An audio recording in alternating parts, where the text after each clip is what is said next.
Allahumma salli ala sayyidina Muhammad wa ashghil li zalimin bil-zalimin.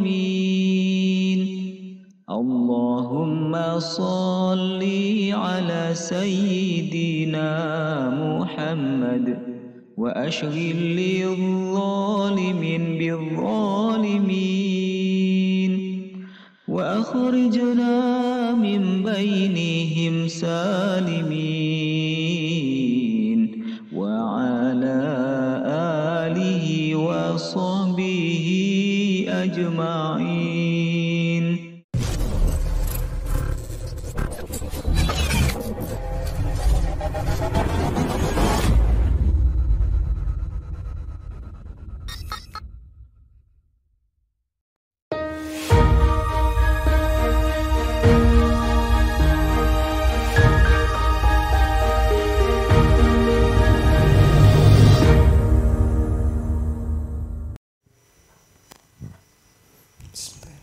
Assalamualaikum warahmatullahi wabarakatuh.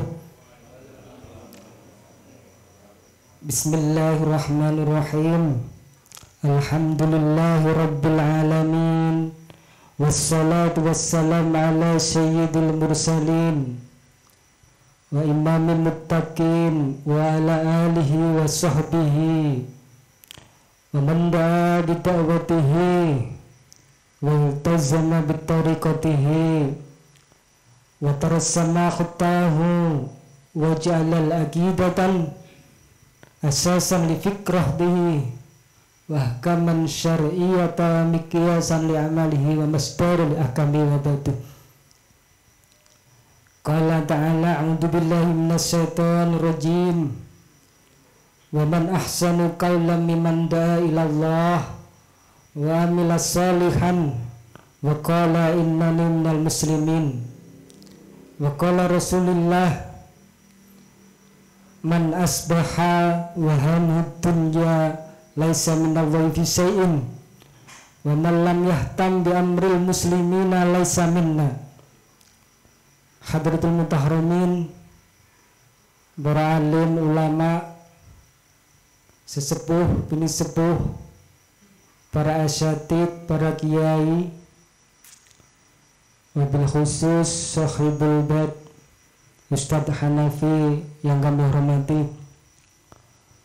Alhamdulillah, pada malam hari ini atas izin Allah kita bersama bisa hadir dalam majelis multaqa ulama Ahli Sunnah wal Jamaah Bojonegoro Raya, yang pada kesempatan ini mengambil tema penghalang kita adalah tembok Gaza dan asobiah nasionalisme.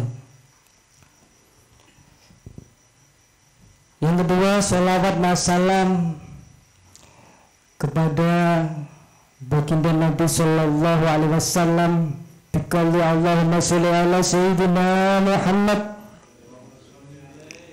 dengan harapan mudah-mudahan kita semua telah mendapatkan syafaat beliau Rasulullah di yaumil akhir nanti. Hadirin wa rahmatullah, rangkaian acara pada malam hari ini kami sampaikan bahwa yang pertama adalah pembukaan, yang kedua adalah pembacaan ayat suci Al-Quran, ketiga sambutan sahibul bait, yang kedua adalah sambutan sahibul hajah, yang ketiga adalah acara inti yaitu multaqa ulama aswaja Pantura Jawa Timur. Ya, alhamdulillah semua pembicara telah hadir di tengah-tengah kita. Untuk acara selanjutnya adalah pembacaan hasil kajian, dan di penghujung acara nanti adalah doa. Hadirin yang dirahmati Allah, Mari bersama-sama acara ini kita buka dengan Ummul Kitab. A'udzubillahi minasyaitonirrajim. Bismillahirrahmanirrahim. Alhamdulillahirabbil alamin arrahmanirrahim maliki yaumiddin. Iyyaka na'budu wa iyyaka nasta'in ihdinas siratal mustaqim siratal ladzina an'amta 'alaihim ghairil maghdubi 'alaihim waladdallin. Untuk acara selanjutnya adalah pembacaan ayat suci Al-Quran, dan pada malam hari ini akan disampaikan oleh Akhil Al-Karim Ustadz Rijal Muttaqin. Kepada beliau, tafadhol maskur.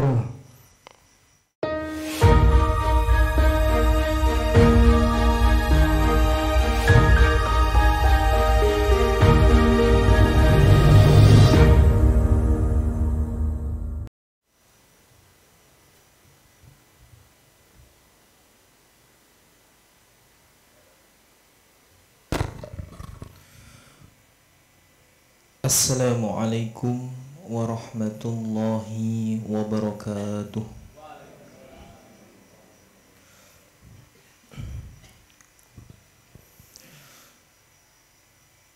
A'udzu billahi minasy syaithanir rajim.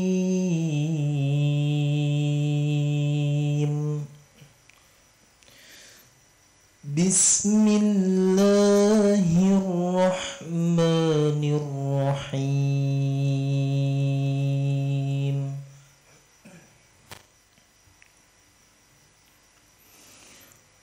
Wa idza qila lahu ittaqillaha akhadhathu al-'izzatu bil itsm fahasbuhu jahannam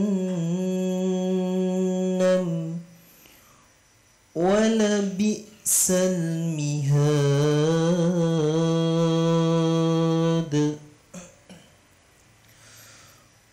Wa minan nasi man yashri nafsahu ibtigha'a mardatillah wallahu ra'ufun bil ibad.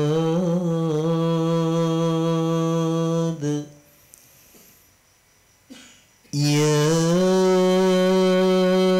ayyuhalladzina amanu udkhulu fis silmi kaffah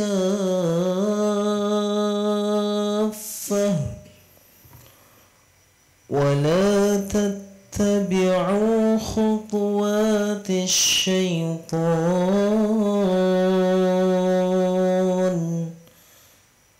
innahu lakum aduwwun mubin. Fa in zalaltum min ba'di ma ja'atkumul bayyinatu fa'lamu anna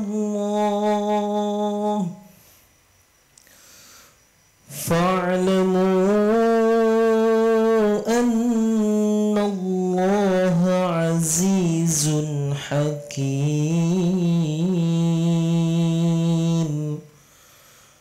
Hal yanzuruna illa an ya'tiyahumullahu fi zulalin minal ghamami wal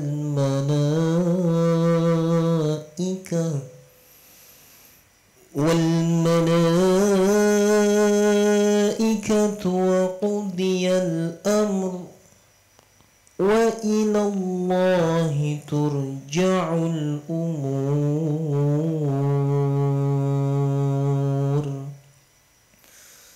سل بني إسرائيل كم آتيناهم من آيات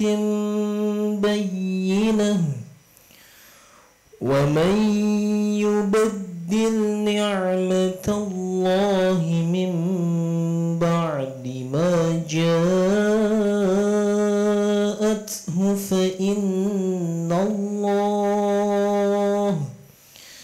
فإن الله شديد العقاب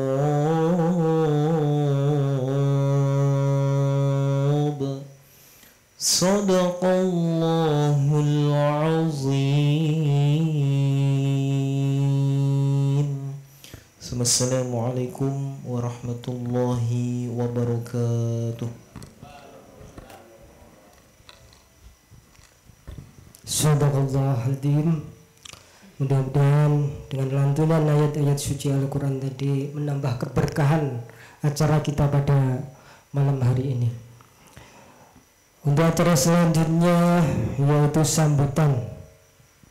Sambutan yang pertama yaitu sambutan Sohibul Bait yang bertindak selaku Sohibul Bait pada malam hari ini adalah Ustadz Hanafi.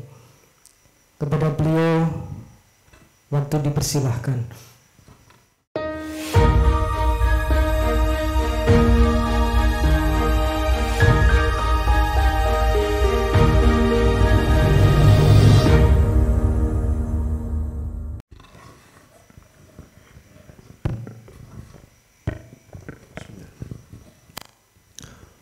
Assalamualaikum warahmatullahi wabarakatuh. Innal hamdalillah nahmaduhu wa nasta'inuhu wa nastaghfiruh wa na'udzu billahi min shururi anfusina wa min sayyiati a'malina. May yahdihillahu fala mudilla lahu wa may yudlil fala hadiya lahu. Asyhadu an la ilaha illallah wahdahu la syarika lahu wa asyhadu anna Muhammadan abduhu wa rasuluhu la nabiyya ba'dahu. Allahumma salli ala Muhammad wa ala ali Muhammad amma ba'du. Dumateng para alim ulama, para kiai, para ustadz, para hadirin yang kami hormati dan semoga dimuliakan Allah Subhanahu wa taala. Alhamdulillah pada kesempatan malam hari ini panjenengan sedaya saged hadir wonten majelis ini kanthi kawontenan sehat wal afiat. Semoga bisa bermanfaat, membawa ilmu untuk kemajuan umat Islam dan bangsa kita ini.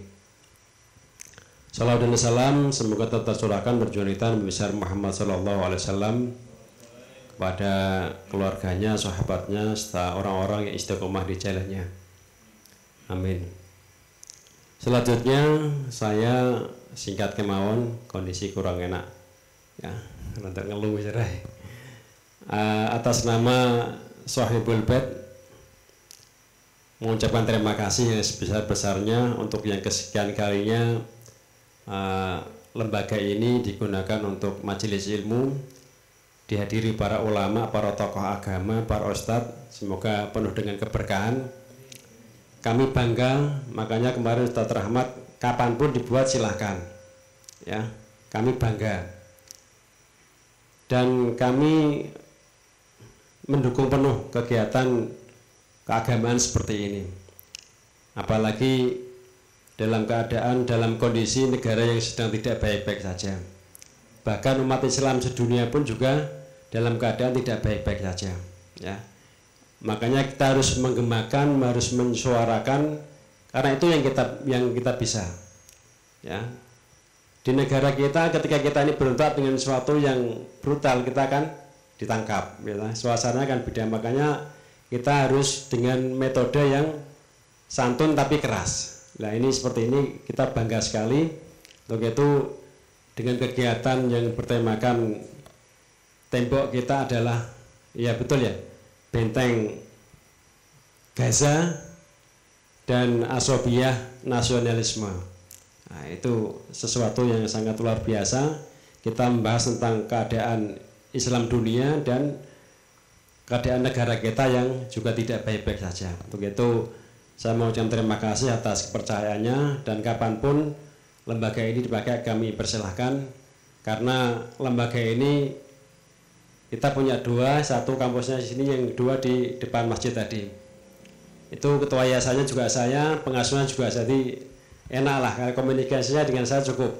Ya, terima kasih atas percayanya dan mohon maaf apabila tempatnya yang kurang nyaman ya, masih penuh dengan debu. Mohon maaf nggak ada tikarnya, tadi bawa sendiri. Ya, tadi konsumnya juga banyak bawa sendiri. Itu pun yang jenengan dahar itu niku diparingi teman-teman juga. Saya cuma mengelola saja. Ya. Terima kasih dan mohon maaf. Demikian yang dapat saya sampaikan. Wassalamualaikum warahmatullahi wabarakatuh.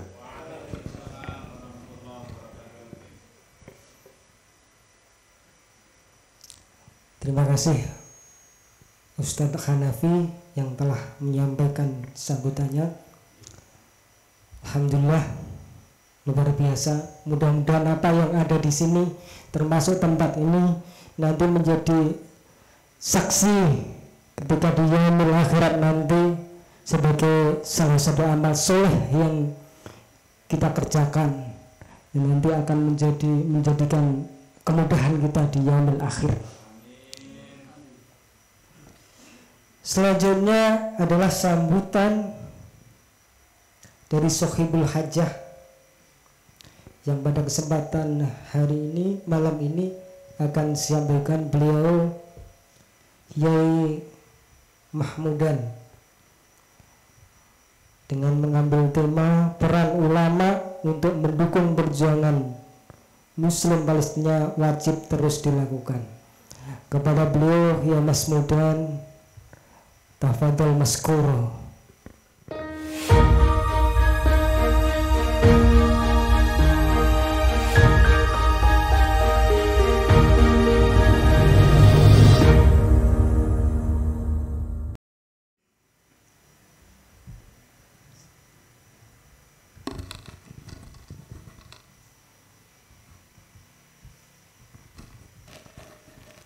Assalamualaikum warahmatullahi wabarakatuh. Bismillahirrahmanirrahim. Alhamdulillahilladzi arsala rasulahu bil huda wa dinil haq liyudhhirahu 'ala dini kullih walau karihal musyrikun.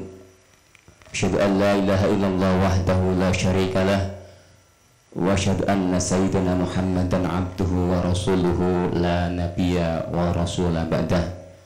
Allahumma shalli wa sallim ala sayyidina Muhammad wa ala ali sayyidina Muhammad. Subhanaka la ilma lana illa ma 'allamtana innaka antal alimul hakim. Wa la haula wa la quwwata illa billahil aliyyil azim. Amma ba'du. Hadratul fudala wal qurama, pada para alim, para ulama, para ustadz, wabil khusus kepada beliau Al-Ustadz Arhamad Musa, Kiai Ramadan, Kiai Adi Sunarso, telah Kiai Arhamad Maulana ingin basah kalau tak timakan, kepada yang terhormat Sahibul Bed Ustadz Hanafi beserta seluruh jajaran pengurus TPQ Al-Rasyad Milgasari. Tak lupa kepada para ustadz sekalian beserta multaqa ulama aswaja yang pada malam hari ini telah berkenan hadir pada malam hari ini. Pertama-tama marilah kita membacakan rasa puja dan puji syukur kita kepada Allah Subhanahu wa taala.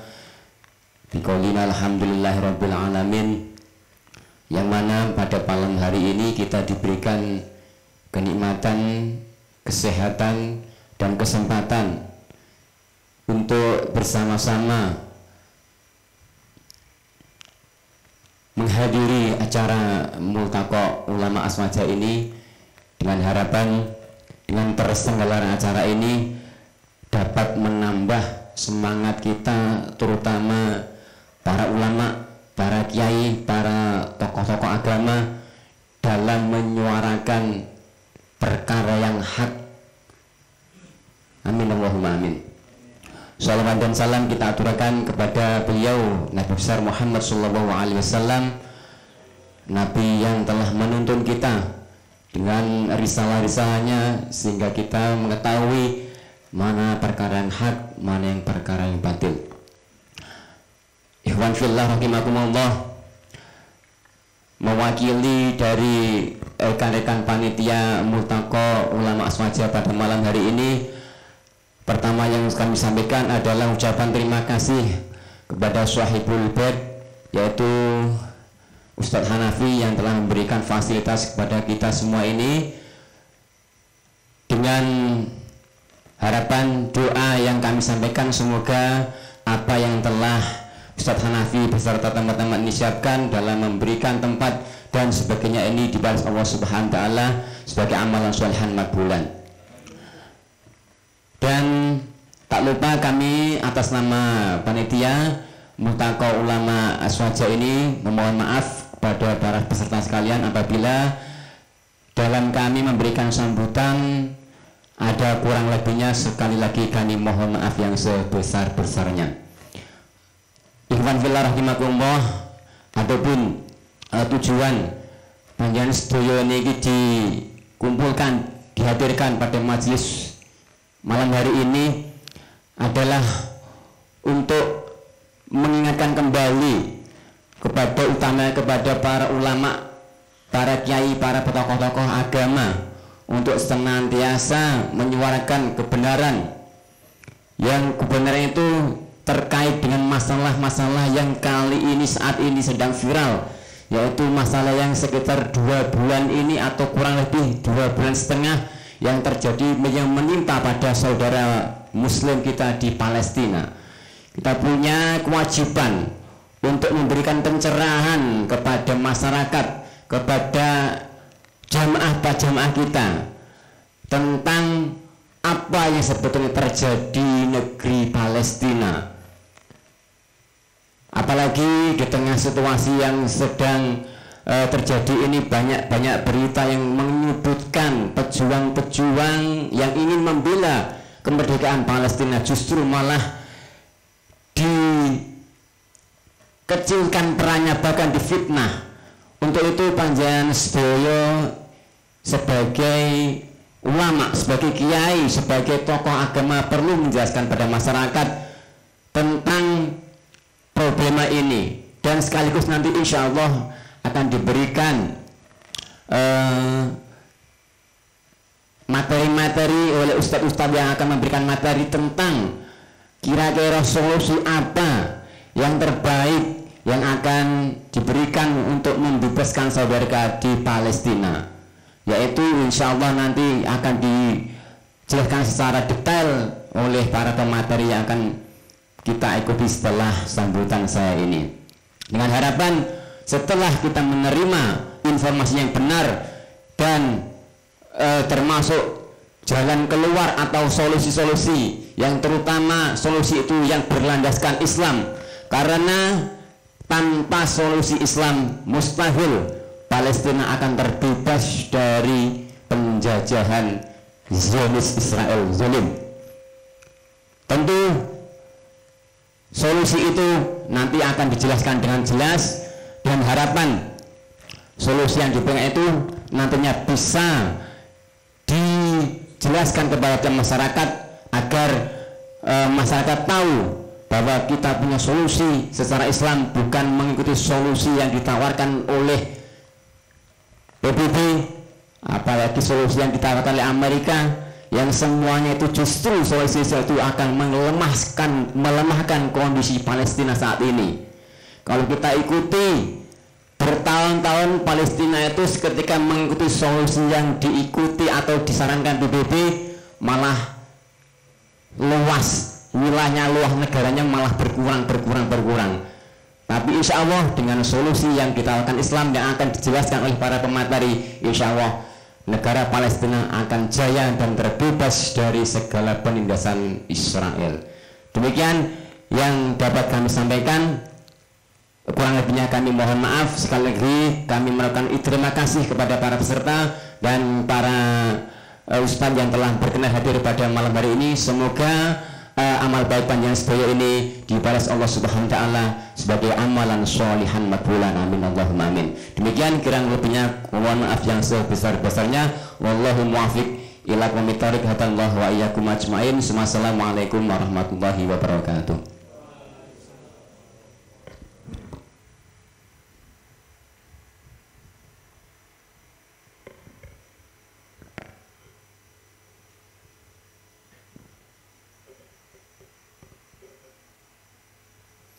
Demikian sambutan dari Sohibul Hajjah Yai Imam Hudan yang telah memberikan arahan apa yang dikaji pada pertemuan Multaqa Ulama pada malam hari ini. Selanjutnya kita sampai pada acara inti, yaitu Multaqa Ulama Aswaja Ahlus Sunnah wal Jamaah Pantura.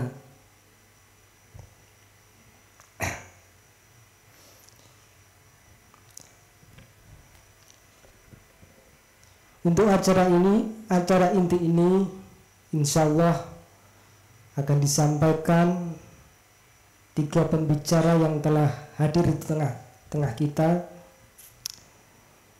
Yang pertama adalah Al-Ustadz Rahmat Musa, di mana mengambil tema tembok Gaza adalah penghalang fisik, asabiah nasionalisme adalah penghalang politik, bukti nation state berbahaya karena memecah belah umat Islam. Untuk itu para hadirin, siapkan hati dan pikiran kita supaya nanti apa yang disampaikan oleh para pembicara nanti bisa kita jadikan, bisa kita ikat, kita jadikan bahan kita untuk kita sebarluaskan di tengah masyarakat. Untuk yang pertama kepada beliau Ustadz Rahmat Musa, kami persilahkan untuk menyampaikan materinya. Kepada beliau, tafadhol mashkur. Allahumma sholli ala sayyidina Muhammad.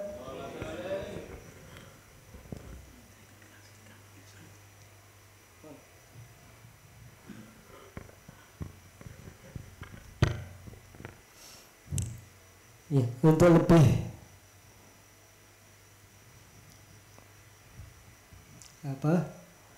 menyingkat, yaitu saya semua materi 1, 2, 3 kami persilahkan ke depan semua, nanti biar lebih enak pergantiannya. Monggo Ustaz, para kiai.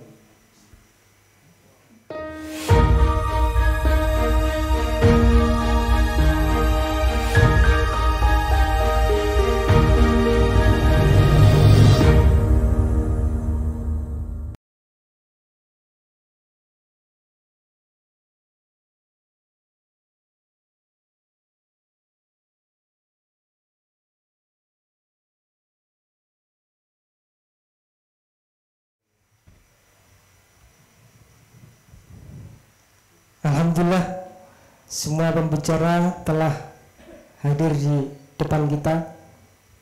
Untuk yang pertama kepada Akhirul Kiram Al-Ustadz Rahmat Musa, kami persilahkan.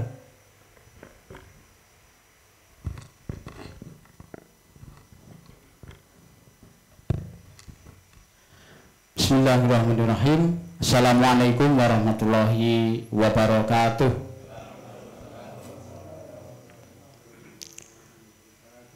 Innal hamdalillah nahmaduhu wa nasta'inuhu wa nastaghfiruhu wa na'udzu billahi min shururi anfusina wa min sayyiati a'malina may yahdihillahu fala mudhillalah wa may yudlilhu fala hadiyalah. Asyhadu an la ilaha illallah wahdahu la syarikalah wa asyhadu anna Muhammadan abduhu wa rasuluh. Alhamdulillah, puji syukur kehadirat Allah Subhanahu wa taala, para ustadz sekalian, pada malam hari ini kita masih diberikan kenikmatan oleh Allah berupa kesehatan, sehingga kita bisa dipertemukan di tempat yang insya Allah penuh berkah ini dalam rangka Multaqo Ulama Pantura Jawa Timur. Tema yang akan kita bahas berkaitan dengan perjuangan saudara-saudara kita yang ada di Gaza, Palestina. Kedua kalinya, salawat serta salam semoga terlimpahkan pada baginda Nabi Muhammad Rasulullah, Nabi Agung, beserta keluarganya, sahabatnya, dan pada kita sekalian. Hadirin, para ustadz, para yai yang dimuliakan Allah, sampai malam ini sudah ribuan Muslim di Gaza, Palestina, bahkan per tanggal 20 November 2023 kemarin sekitar 17.144 saudara kita di Gaza menjadi syahid. Mereka dibantai secara keji oleh Zionis Yahudi. Di media sosial berseliweran berbagai foto, video-video yang memberikan gambaran mengerikan ribuan korban berjatuhan. Sungguh tidak bisa dinalar bagaimana Israel dengan tanpa berdosanya membantai bukan hanya laki-laki tapi anak-anak dan wanita. Bahkan banyak bayi yang tidak berdosa juga dibantai tanpa pandang bulu. Beberapa bayi bahkan kepalanya terlepas dari badannya. Semua ini adalah akibat dari bom-bom yang dijatuhkan secara membabi buta tanpa henti yang dilakukan oleh Zionis Yahudi di Gaza. Para hadirin, para ustadz yang dirahmati Allah, menyaksikan pembantaian keji atas umat Islam ini, dan kita faham peristiwa ini bukanlah peristiwa yang pertama. Peristiwa ini berulang dan berulang, yang membuat kita mengelus dada. Justru pemimpin-pemimpin negeri kaum muslimin, pemimpin-pemimpin dunia yang selama ini bicara tentang hak asasi manusia, diam 1000 bahasa. Lembaga-lembaga internasional, PBB, lembaga-lembaga hak asasi manusia internasional juga diam, sama sekali tidak membicarakan tentang peristiwa di Gaza, Palestina. Hadirin sekalian, di dalam sebuah hadis Rasulullah Shallallahu Alaihi Wasallam menyampaikan pada kita, la zawalu dunya ahwanu indallahi min qatli rajulin muslim.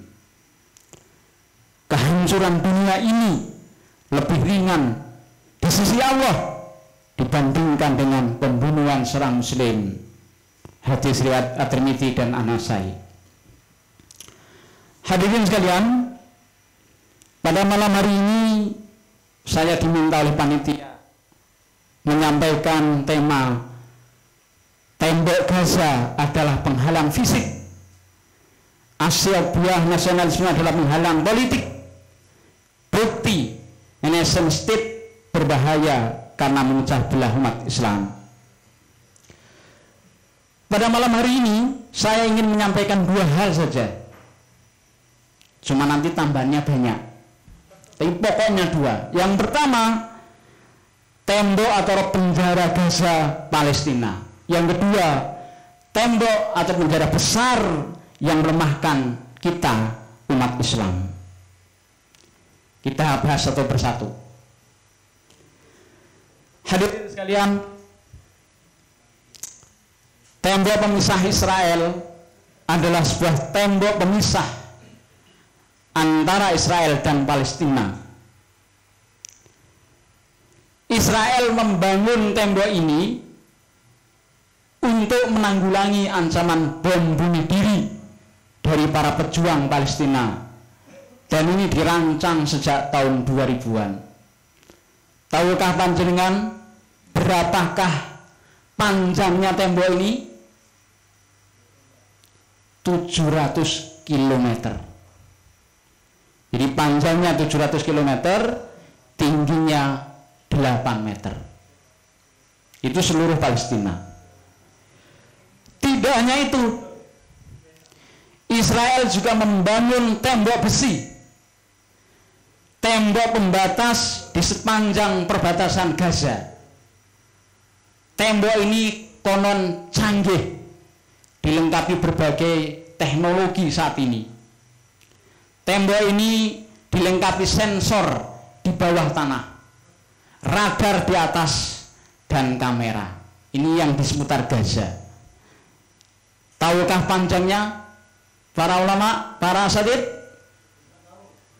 65 km, tingginya sekitar 6 meter. Jadi 700 km itu tembok antara tepi barat Gaza atau di antara keduanya. Khusus di Gaza dibangun lagi namanya tembok besi, yang itu dibangun dengan kecanggihan teknologi. Ada sensornya, bahkan sensor bawah tanah untuk mengetahui gerak-gerik pejuang Palestina, radar di atasnya, dan kamera. Oleh karena itu, Gaza tak ubahnya penjara terbuka paling besar di muka bumi ini. Lantas ada pertanyaan, hadirin sekalian, dan pertanyaan ini berulang di tengah masyarakat. Pertanyaan pertama, mengapa kita umat Islam ini tidak bisa menghentikan kebiadaban Israel?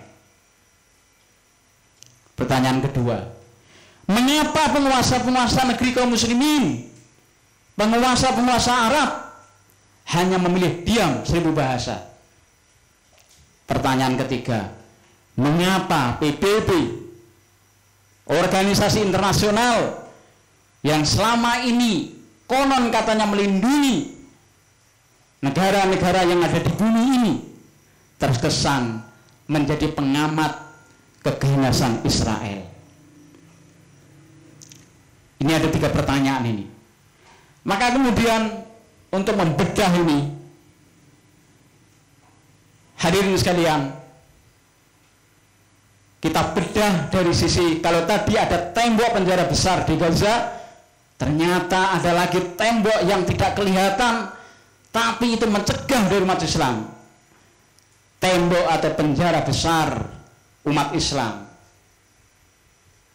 Apa tembok atau penjara besar umat Islam? Paling tidak ada 3. Yang pertama adalah nasionalisme dengan sistem negara bangsa. Yang kedua, penjara besar itu adalah penguasa-penguasa negeri kaum muslimin yang berkhianat pada Allah dan Rasulnya. Dan yang ketiga, lembaga-lembaga internasional. Kita bahas dulu yang pertama. Tembok besar yang menghalangi umat Islam bangkit. Tembok besar yang menghalangi umat Islam membantu saudara-saudara kita di Gaza Palestina adalah nasionalisme. Nasionalisme dengan sistem negara bangsa atau yang dikenal dengan nation state. Hadirin, jumlah umat Islam saat ini tidak kurang dari 1,5 miliar. Kaum muslimin sekarang ini mendiami lebih dari 50 negara. Jumlah yang besar. Negara juga banyak. Negara-negara itu, negeri-negeri kaum muslimin itu juga memiliki sumber daya alam yang melimpah. Sumber daya manusianya banyak, sumber daya alamnya melimpah, tapi seperti buih di tengah lautan. Jumlahnya banyak, tapi tidak memiliki kualitas. Jumlahnya banyak, tapi mudah terpecah belah. Karena apa? Akibat tembok atau penjara besar yang pertama ini, yaitu nasionalisme. Akibat nasionalisme, umat Islam terpecah belah, tercerai-berai lebih dari 50 negara. Akibat nasionalisme membunuh, ibarat racun, membunuh persaudaraan dan persatuan kaum muslimin. Lihatlah, ketika saudara-saudara kita di Gaza, Palestina, dibombardir, dihancur leburkan, bukan hanya rumah-rumah penduduk, bukan hanya sekolah-sekolah, tapi rumah sakit yang notabene adalah tempat untuk mengungsi, untuk mengobati mereka yang sakit. Tapi dengan biadab, Israel membombardir rumah sakit itu. Tapi lihatlah, adakah satu saja penguasa di negeri kaum muslimin yang melakukan perlawanan? Tidak, saudaraku. Kenapa mereka bisa seperti itu? Karena nasionalisme. Beberapa waktu yang lalu, saudara kita dari Rohingya, mereka jauh-jauh dari Myanmar ingin menuju bumi Indonesia karena menganggap Indonesia adalah negeri kaum muslimin, mayoritas penduduknya Islam. Dia berharap ketika sampai di Aceh disambut dengan gegap gembira oleh saudara-saudara kita di sana. Tapi begitu sampai di pantai di sekitar Aceh, apa yang terjadi? Mereka diusir. Kenapa mereka diusir? Akibat nasionalisme. Palestina urusannya Palestina, Suriah urusannya Suriah, Lebanon urusannya Lebanon, Afghanistan urusannya Afghanistan, Rohingya urusannya Myanmar, bukan urusan kita. Nasionalisme. Maka tembok pertama ini yang memenjara kaum muslimin ini adalah nasionalisme. Padahal umat Islam harusnya kal jasadil wahid, satu tubuh. Ketika tubuh ini, ketika kepala sakit, maka seluruh tubuh merasakan. Ketika kaki kita terantuk batu, maka tubuh kita juga merasakan sakit. Harusnya begitu. Tapi apa daya, inilah yang menyebabkan umat Islam bagaikan buih di tengah lautan, bagaikan makanan yang diperebutkan oleh orang-orang kelaparan. Padahal kalau mau jujur, pada tanggal 7 Oktober 2023 kemarin, Hamas melakukan serangan dari 3 titik, dari 3 pusatnya, darat, laut, udara. Israel yang konon katanya memiliki militer terbaik nomor 4 sedunia, ternyata tidak ada apa-apanya. Hamas itu bukan negara, Hamas itu organisasi. Bayangkan, kalau yang melakukan serangan itu adalah sebuah negara, maka insya Allah dengan pertolongan Allah, Israel itu tidak ada apa-apanya. Maka pertanyaannya tadi, mengapa pemimpin negeri kaum muslimin diam seribu bahasa? Ini jawabannya di berikutnya. Ini tembok penjara besar pertama di hadapan kaum muslimin. Tembok besar kedua yang melingkupi umat Islam adalah penguasa-penguasa negeri Islam yang berkhianat pada Allah, yang berkhianat pada Rasulullah, dan yang berkhianat pada umat Islam. Penguasa Islam itu tidak lain adalah antek-antek negara penjajah, antek-antek negara adidaya, antek-antek negara asing seperti Amerika, Inggris, Rusia ataupun Cina. Di dalam kitab Mafahim Siyasi li Hizbut Tahrir, di bab memahami konstelasi internasional, di sana Syekh Taqiyuddin An-Nabhani membagi negara itu menjadi 4 kelompok. Yang pertama adalah negara pertama atau negara adidaya. Negara pertama atau negara adidaya adalah negara yang memiliki pengaruh. Dia bisa menyebarkan ideologinya, bahkan dia bisa menjajah negara lain, baik secara fisik atau militer, ekonomi, politik, dan budaya. Kemudian negara yang kedua adalah negara independen, negara yang mengelola politik dalam dan politik luar negerinya sesuai dengan kehendaknya sendiri. Istilahnya sekarang adalah berdiri di atas kaki sendiri. Negara ini seperti Prancis, Cina, dan seterusnya. Yang ketiga, negara satelit, negara yang politik luar negerinya terikat dengan negara lain dalam ikatan kepentingan, bukan ikatan pengikut. Misalnya Jepang. Jepang selama ini menjadi satelitnya Amerika Serikat. Australia sampai hari ini menjadi satelitnya Amerika Serikat dan Inggris. Kanada menjadi satelitnya Amerika Serikat dan Inggris. Sehingga wajar ketika beberapa tahun yang lalu, ketika Amerika Serikat melakukan penyerangan kepada Irak, Australia, Kanada, dan negara-negara sekutu bergabung untuk memusuhi Irak. Nah, yang keempat ini, yang paling bontot, yang paling terakhir, ini sebagian besar negeri kaum muslimin. Apa itu?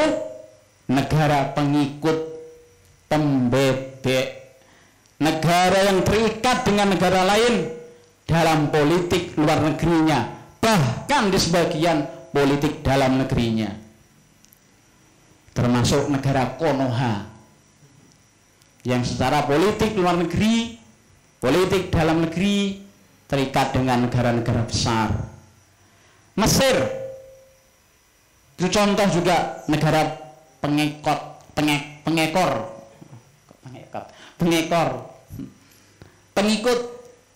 Dia mengekor pada Amerika Serikat. Sehingga wajar saudara, ketika saudara-saudara kita di Gaza dibombardir, ya, itu konon ceritanya Bang Onim, bom yang dijatuhkan itu bukan hanya 1 kilo,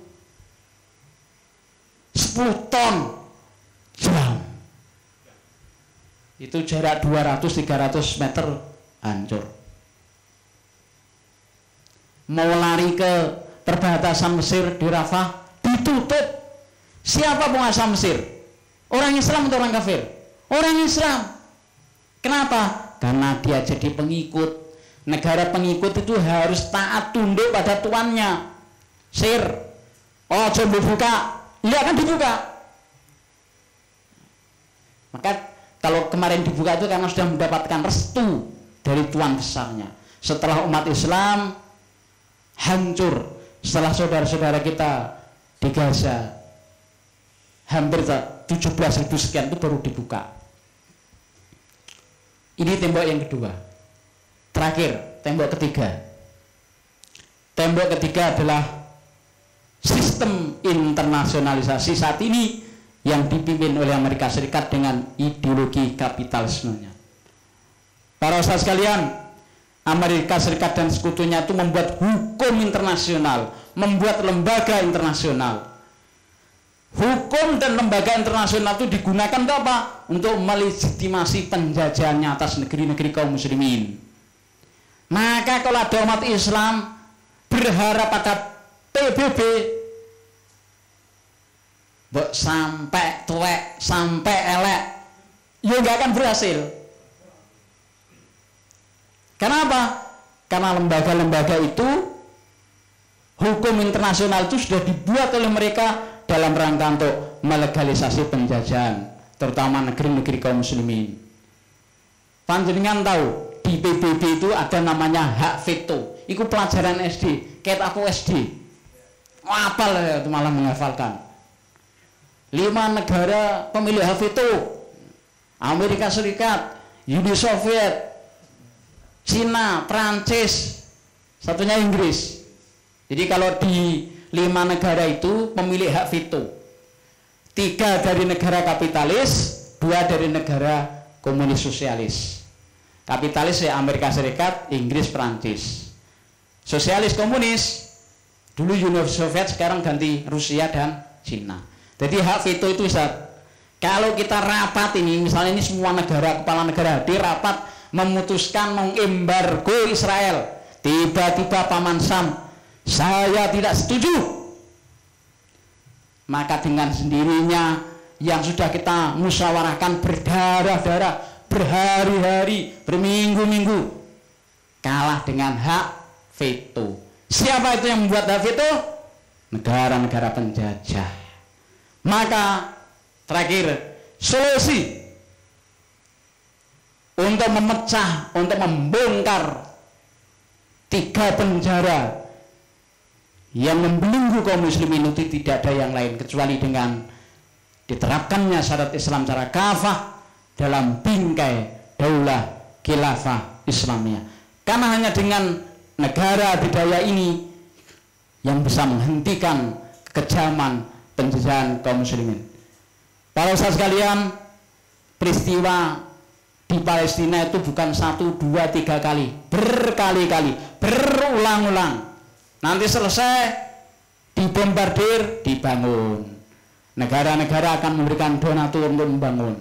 Begitu selesai dibangun, dibom lagi, dan seterusnya.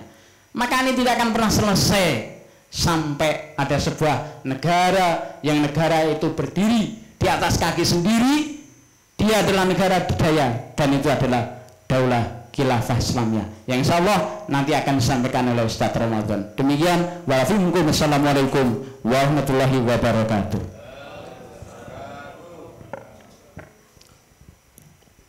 Para alim ulama, demikian paparan materi dari pemateri pertama Ustadz Rahmat Musa, yang kalau kita perhatikan mengungkap fakta, berbicara panjang tentang tembok-tembok yang menghalangi kita, dan insya Allah isinya daging. Dan nanti pembicara-pembicara yang lainnya insya Allah juga daging semua. Untuk itu silakan sambil menikmati pola pendem. Kita lanjutkan pembicara yang kedua, yaitu Ustadz Abu Jafar Ramadan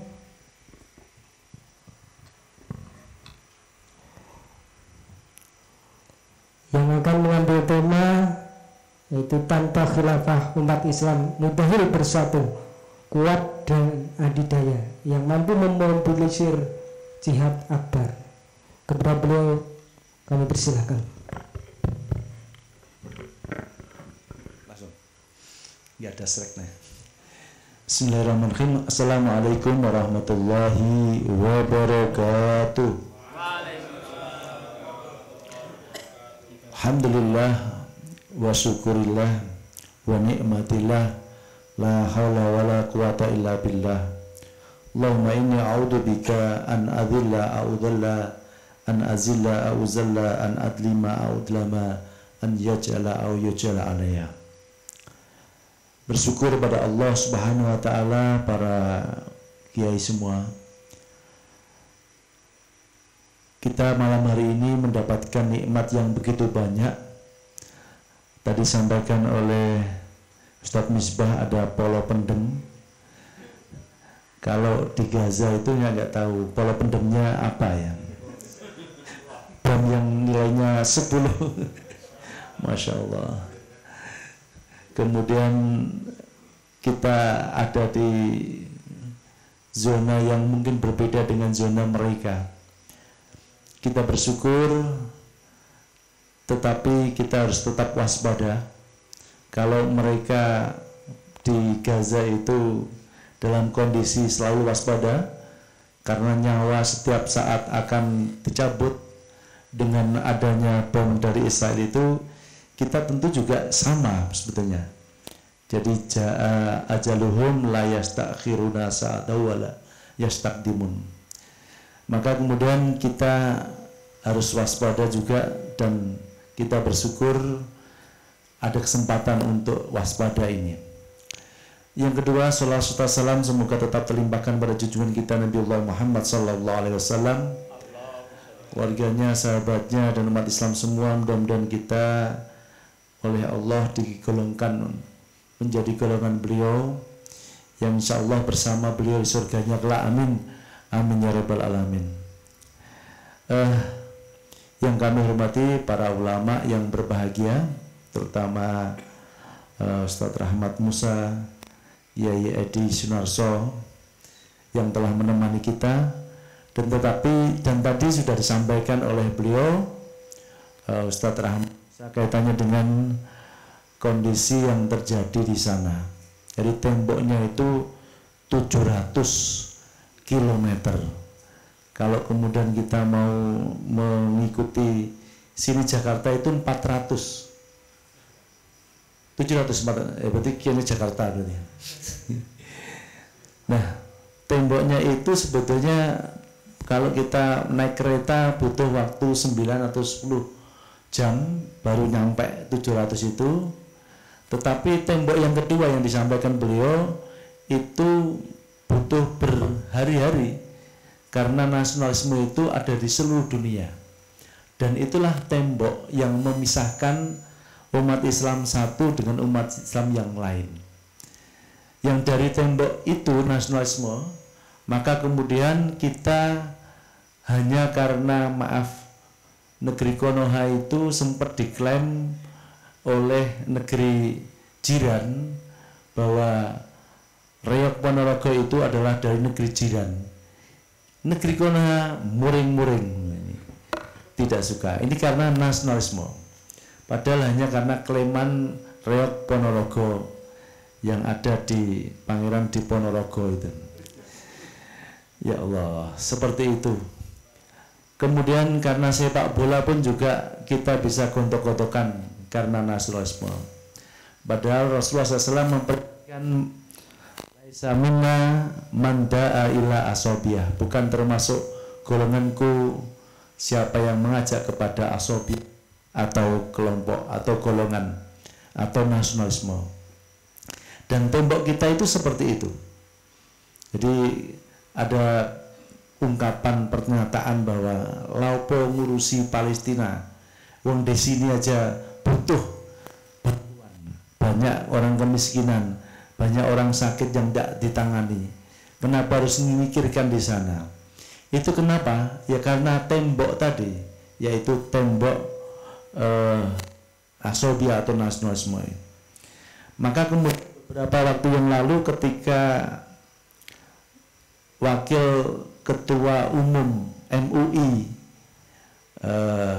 Buya Abbas itu menyampaikan bahwa ketika kita mengharapkan negara-negara besar untuk mempunyai empati dengan Palestina, tidak mungkin ketika mengharapkan para negeri-negeri muslim untuk juga berpartisipasi dalam menyelesaikan saudaranya, juga tidak mau karena termasuk negara pengikut tadi, pengekor tadi. Maka kemudian kita berharap kepada siapa lagi? Padahal mereka termasuk dikatakan sebagai penjaga hak asasi manusia. Padahal mereka itu termasuk negara-negara yang menjadi sentral untuk menjadi, kalau bahasa mir'ah, cermin bagaimana negara yang toleran, negara yang mau menjunjung hak asasi manusia. Tapi melihat 17.000, yang itu hampir angkanya 7.000 lebih itu anak-anak dan ibu-ibu yang menjadi korban. Dan yang terakhir yang kita turut prihatin adalah rumah sakit Islam, rumah sakit Indonesia di sana itu juga dibabat habis dan beberapa tenaga medis itu meninggal, menjadi syahid. Tetapi tidak ada komentar apapun karena nasionalisme. Nah, oleh karenanya kalau kita berharap pada sesuatu itu tidak akan mungkin. Maka kembali kepada tadi bahwa Buya Anwar Abbas itu menyampaikan saatnya dunia Islam harus bersatu dan harus siap menghadapi Israel secara militer. Namun menjadi tanda tanya besar para ustadz sekalian, para ulama yang berbahagia, yang bisa menyatukan itu apa? Yang bisa menyatukan itu apakah ideologi yang sekarang ini setiap negara mempunyai lambang sendiri-sendiri, mempunyai bendera sendiri-sendiri? Maka yang kemudian saya teringat dengan, walaupun ini juga diplesetkan kaitannya dengan proyek Allah, itu adalah konsepnya Allah kaitannya dengan khilafah. Jadi khilafah oleh MH yang beberapa waktu yang lalu sempat viral, itu proyeknya Allah. Itu adalah definisi yang memang Allah berikan kepada manusia, kepada umat Islam, kaitannya dengan sistem yang bisa menyatukan umat Islam, yang tidak peduli ini dari bangsa apapun, dari latar belakang apapun, mereka bisa disatukan oleh konsep namanya khilafah. Dan ini akan menjadi kenyataan sebagaimana hadis riwayat Ahmad kaitannya dengan hal itu, yaitu khilafah ala minhajin nubuwah. Summa sakata, Rasulullah kemudian diam. Artinya bahwa akan bersatu umat Islam dalam sebuah sistem, dalam sebuah institusi yang namanya khilafah ala minhajin nubuwah. Nah, yang menjadi pertanyaan sekalian yang dimuliakan oleh Allah, ketika kita bertanya-tanya, mana mungkin umat Islam itu bersatu dalam satu naungan khilafah? Maka yang menjadi kata kunci itu adalah, kalau kemudian pikiran kita kayaknya nggak mungkin, tetapi Allah bisa menjadikan hal yang mungkin. Kalau itu adalah ucapan Rasulullah SAW dan itu semua dari Allah, maka yang nggak mungkin menjadi mungkin. Sesuatu yang tidak mungkin menjadi mungkin. Nah, terus kapan? Itu yang menjadi pertanyaan. Ketika kita bertanya kapan, maka berarti kita masih bermasalah dengan akidah itu. Dekat, sangat dekat. Kenapa saya katakan dekat? Karena upaya dari orang-orang yang benci dengan ketika umat Islam bersatu itu adalah sangat getol sekali. Maka ini berarti dekat. Mereka paham bahwa beberapa waktu yang lalu misalnya Double Bush juga mengatakan halangan ke depan ini adalah khilafat. Kemudian Hillary juga mengatakan bahwa khilafat itu adalah ideologi iblis. Dan itu kemudian diaminkan oleh beberapa negara yang identitasnya Muslim. Ini menunjukkan bahwa itu adalah dekat dan mereka paham bahwa potensi khilafah Islamiyah yang akan menjadikan umat Islam bersatu dan akan menyelesaikan persoalan-persoalan yang ada itu adalah sangat dekat sekali. Ayat ulama rahimakumullah, bahwa yang terjadi sekarang di sana itu bukanlah konflik. Di sana itu adalah faktanya penjajahan, yaitu penjajahan yang dilakukan oleh Israel kepada rakyat Palestina dengan cara mengambil, dengan cara merampok, dengan cara menggusur tanah serta yang terjadi mengusir. Kalau kemudian beberapa media Islam itu mengungkapkan tentang kenyataan genosid. Genosid itu terjadi. Genosid itu terjadi.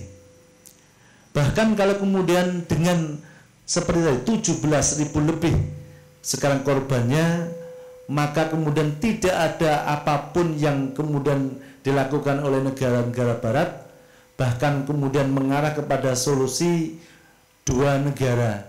Ini bukan solusi. Kalau kemudian ini diarahkan oleh umat Islam untuk mengikuti solusi itu, ini bukan solusi. Karena yang terjadi mereka mengusir, mereka merampok, mereka membunuh. Dan itu kayak seperti kita punya rumah, kemudian orang datang. Lah, datang itu kemudian mengusir-ngusir kita, memukul-mukul kita yang menjadi tuan rumah. Kemudian orang lain mengajak bahwa itu butuh 2 kamar atau 2 wilayah. Nah, ini kan berarti bukan solusi. Mereka datang dengan cara seperti itu. Maka ketika itu terjadi dan kemudian kita diam saja, maka ini berarti membiarkan satu kemaksiatan. Dan inilah dalam hadis Rasulullah SAW kaitannya dengan akhir zaman, itu adalah bentuk fitnah. Bentuk fitnah yang terjadi di akhir zaman yang harus diakhiri. Maka oleh karenanya di kesempatan yang berbahagia itu, ketika kita melihat fitnah itu, harus kemudian kita bersegera untuk menghilangkan fitnah itu. Kalau tadi disampaikan oleh Ustaz Rahmat bahwa penghalang umat Islam itu adalah karena nasionalisme, maka berarti sudah mulai kita tinggalkan nasionalisme itu, karena itu adalah bentuk fitnah. Maka badiru bil a'mali fitana kalaili i'ta'il lail. Fitnah yang kemudian seperti malam hari yang kelam, yang pada waktu itu gambarannya adalah tidak bisa membedakan mana yang baik, mana yang buruk, mana yang benar, mana yang salah. Bisa jadi kemudian kita kalau lihat hadis itu, pagi hari beriman orang Islam, sore hari kafir. Pagi kafir, kemudian sore hari beriman. Ini menunjukkan bahwa kebenaran, keburukan itu sudah salah kaprah. Kalau kita merasakan, Bapak-bapak sekalian, para hadirin sekalian, kita saat ini mengatakan jihad itu kan kayak seperti ngomong opo begitu, menakutkan. Padahal kata jihad itu adalah terdapat di dalam Al-Quran, dan jihad itu menjadi sesuatu yang dirindukan oleh para sahabat dulu. Ketika Rasulullah SAW ditanya oleh salah satu sahabat, ya Rasulullah, kalau saya terjun ke medan perang ini, balasannya apa ya Rasulullah? Jannah. Kemudian tanya lagi, ya Rasulullah, kalau saya terjun sana kemudian saya mati, balasannya apa? Jannah. Sampai 3 kali jannah. Kemudian kurma itu belum sampai selesai, kemudian para sahabat itu kemudian terjun ke medan perang dan meninggal. Karena memang sangat rindu dengan surga. Amalan jihad fisabilillah. Tetapi apa yang terjadi saat ini kita saksikan, kata jihad itu menjadi sesuatu yang menakutkan. Bahkan jangan ngomong jihad, jangan ngomong khilafah. Bahkan khilafah itu juga sama. Nah, itu adalah gambaran fitnah yang terjadi sekarang. Fitnah yang melingkupi, dan itu harus disingkap. Harus kemudian dirubah. Kita song-song siang hari. Apa song-song siang hari?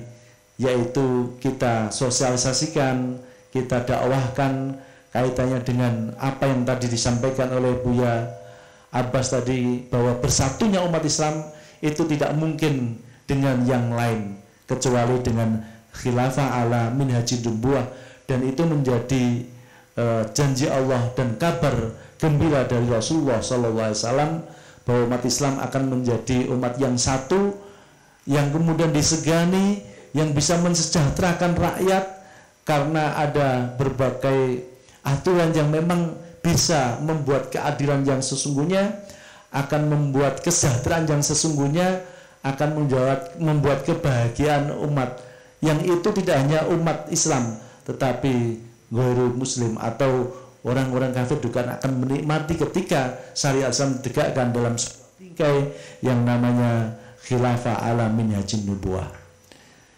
Nah, kalau dulu para ulama sekalian, mereka yang ada di Surabaya, arek-arek Surabaya itu, mereka semangatnya tidak takut dengan kematian itu.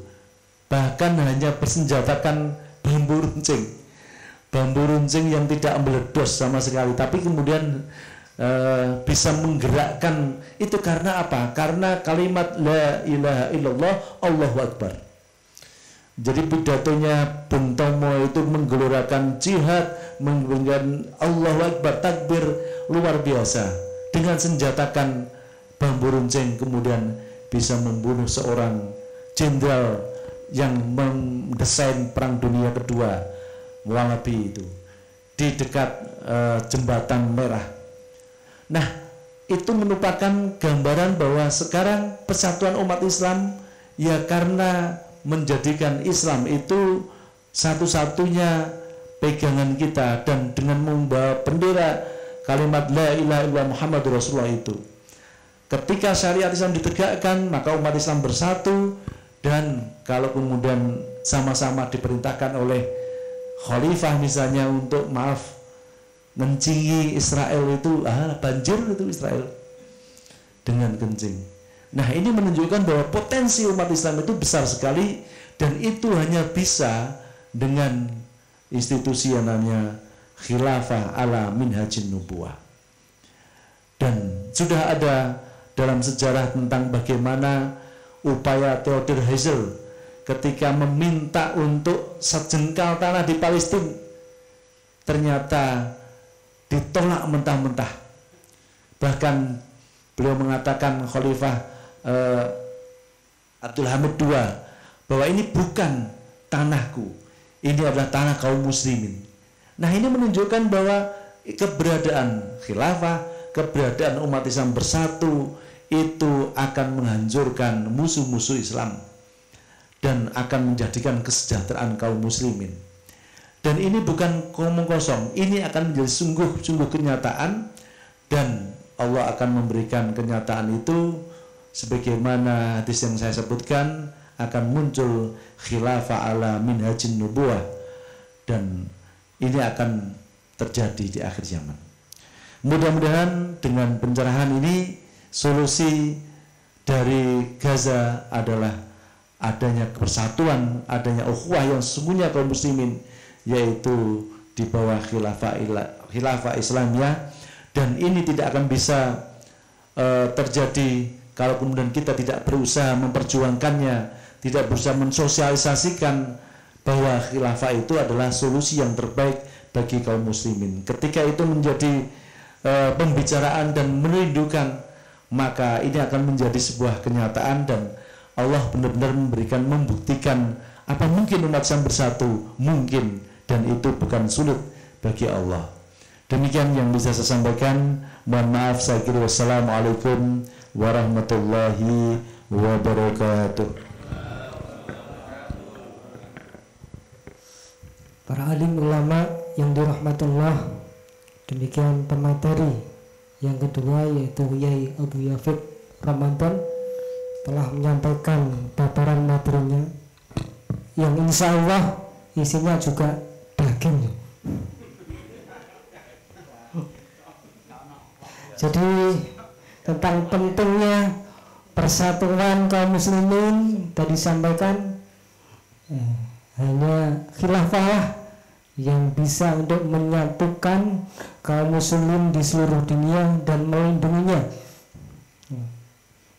Karena tanpa khilafah sangat sulit kaum muslimin untuk disatukan. Jangankan melindungi Gaza, muslim Gaza, seluruh dunia. Saya teringat kalau Gaza itu cukup misalnya Turki itu menyetop pipa gas yang melalui itu di stop, insya Allah Gaza sudah kalang kabut. Jadi engkau pengen gak bisa melaku Israel maksud saya. Alhamdulillah ada senyumnya. Terus yang kedua adalah Lebanon. Lebanon itu pemasok air. Seandainya menghentikan pasokan air, saya yakin Israel itu akan ngelak semua. Itu satu contoh, dua saja, apalagi bersatu. Ya, untuk selanjutnya kami persilahkan pemateri yang ketiga, yaitu Al-Ustadz Yai Edi Sunarso, dan pada malam ini akan menyampaikan tema pemerintah NKRI wajib mengirim pasukan membela Palestina sebagai amanat Undang-Undang Dasar 1945 dan stop fitnah bahwa kasus Palestina pemicu tumbuhnya gerakan-gerakan radikal, karena the real teroris adalah Israel dan negeri-negeri penyokongnya. Kepada beliau, tafadhal maskhur.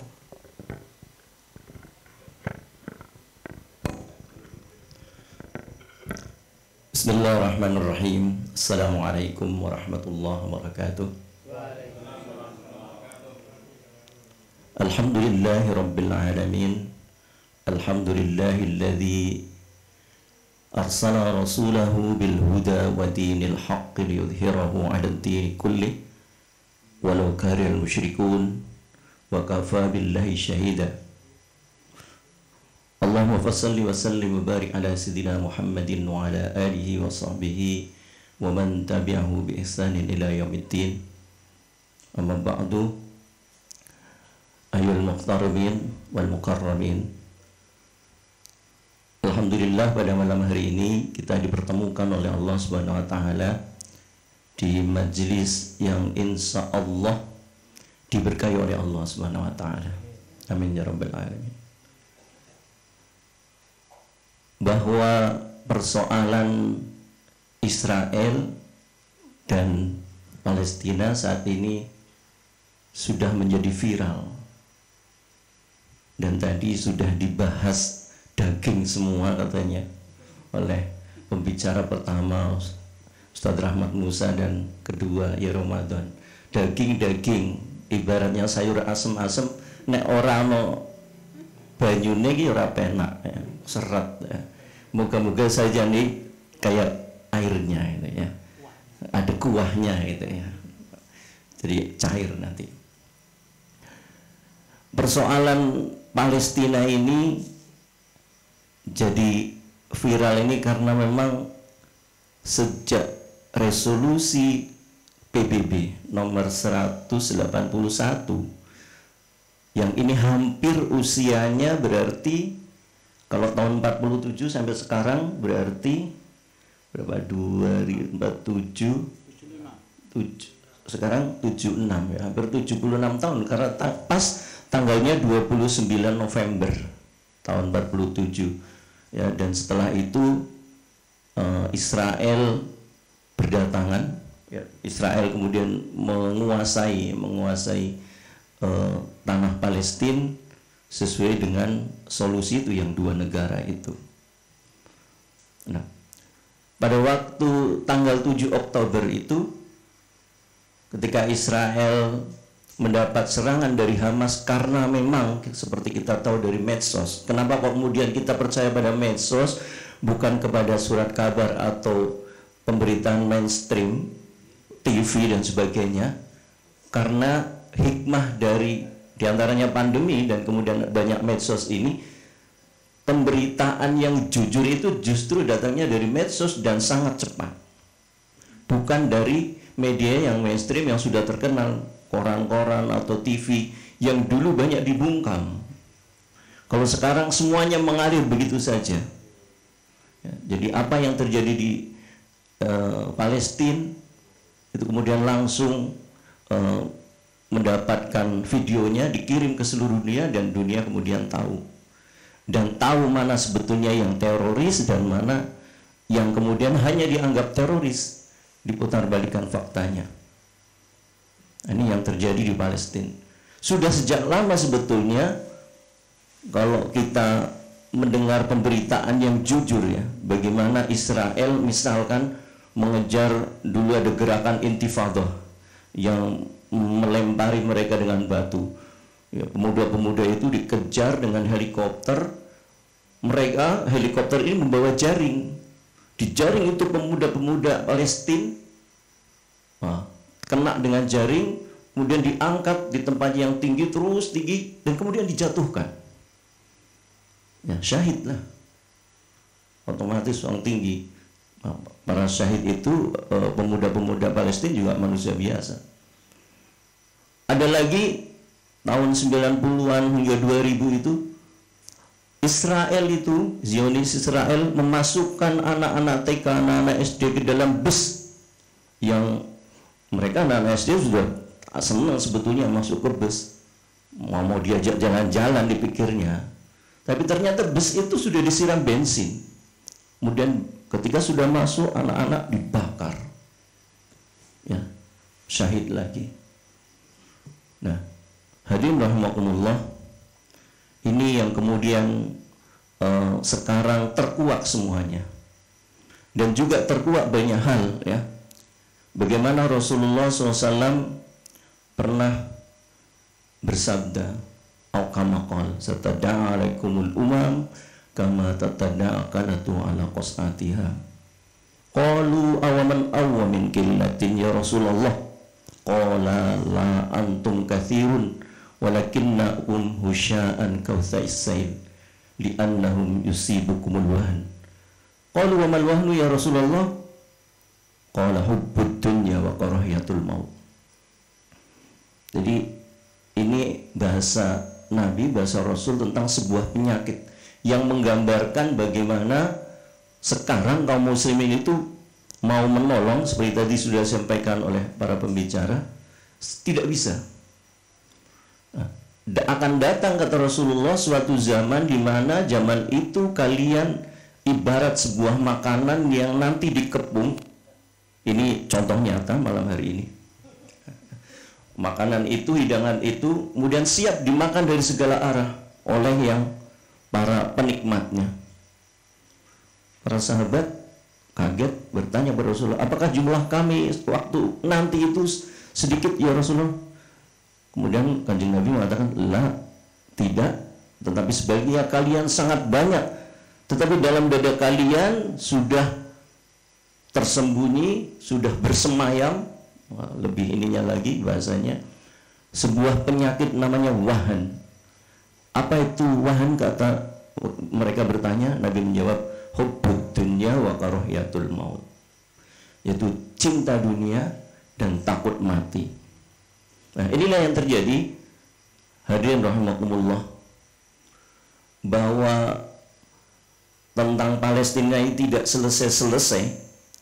Padahal kemarin baru gencatan senjata, beberapa saat langsung mereka menembaki juga. Itu sebetulnya sudah merupakan pemandangan yang dari tahun-tahun sebelumnya sudah seperti itu. Jadi mereka yang berjuang di sana itu benar-benar mengalami bagaimana Israel, Zionis itu membantai anak-anak mereka, membantai mereka, sehingga mereka menjadi para syahid. Dan anehnya, seperti tadi disampaikan, negeri dari kaum muslimin yang 57 negara itu tergabung di organisasi konferensi OKI, ya. Dan salah satu pembahasannya dari agenda 2022-2023 ini adalah, pertama adalah persoalan Palestina, ya, ada dijadikan persoalan utama. Tetapi tentu mereka adalah menuruti solusi yang diinginkan oleh Barat. Solusinya adalah dua negara tetap. Dan insya Allah hanya golongan yang malam ini melakukan multaqo dan seterusnya, satu-satunya yang mengatakan bahwa solusinya adalah khilafah, ya, yang lain masih tetap dua. Jadi warahmatullah, kita patut, ya, untuk berempati kepada saudara-saudara kita yang berjuang di sana, bahwa mereka berjihad mempertahankan negerinya.